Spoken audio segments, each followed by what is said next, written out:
Welcome to Mizan stock channels. আজকে আমার আলোচনা বিষয়বস্তু হচ্ছে ভারতীয় ন্যায় সংহিতা 2023 এক্সটর্শন। এক্সটর্শনের কেস সম্পর্কে আপনারা অনেকেই শুনেছেন। আজ আইনগতভাবে সংজ্ঞাটা কি আপনাকে বলি। However, intentionally puts any person in fear of any injury to that persons or to any other person, and thereby dishonestly induce the persons to put in fear to deliver any persons, any property, valuable security, or anything signed or sealed which may be converted into valuable security.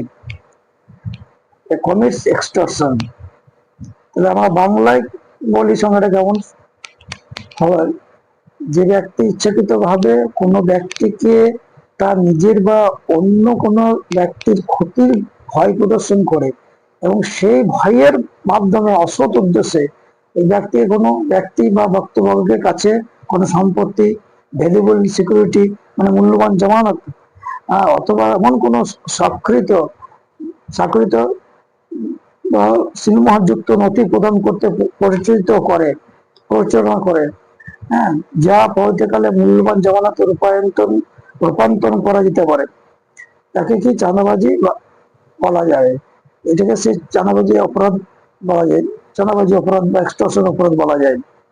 যদি কেউ ভয় দেখিয়ে, সহজ ভাষায় বলি, যদি কেউ ভয় দেখিয়ে অন্য কাউকে টাকা, কাউকে আমি ভয় দেখিয়ে টাকা, সম্পত্তি, মূল্যবান কোনো নথি দিতে বাধ্য করলাম, তাহলে সেই কাজে কি হলো, এক্সটর্শন বলবো।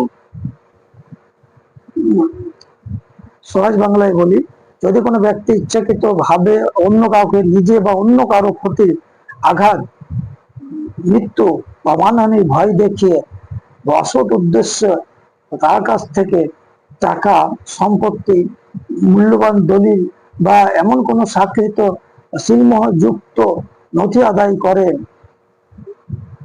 যা পরে মূল্যবান দলিলে রূপান্তর করা যেতে পারে, তাহলে সেই কাজকে এক্সটর্শন বলা যায়।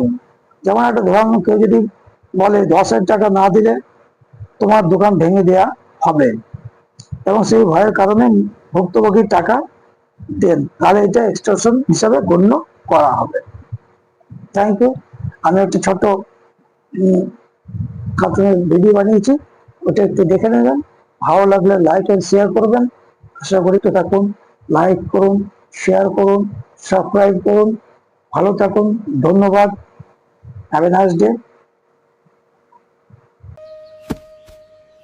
প্রতি মাসে 5,000 টাকা দিতে হবে। আমি ভয়ের কাছে মাথা নত করব না।